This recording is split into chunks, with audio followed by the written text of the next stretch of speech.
ভাই বাপ, তোমরা যারা সিজদা করো না, তোমরা বলো না বাজান, বলো না। এই দরদি ভাই চিৎকার করে বললাম, তুমি যদি বলো তোমার পায়ে ধরতে, আমি পায়ে ধরতে রাজি। তুমি যদি বলো তোমারে জড়িয়ে ধরে কাঁদতে, আমি কাঁদতে রাজি।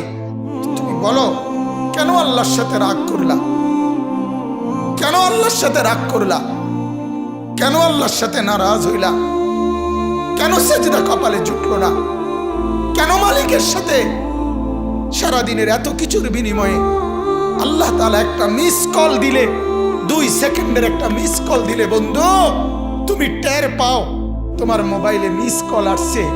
এত বড় মসজিদে 6টা মাইকের হরন দিয়া আল্লাহু আকবার বলে তোমারে ডাক দেয়, তোমার একটাবারও কানে লাগে না, বিবেকে লাগে না। তোর মতো শক্ত ডাকাত, তোর মতো পাষাণ বেটা আর কে হইতে পারে? বেটা কথা বলেন না কেন? তুই ডাকাত, কত বড় ডাকাত!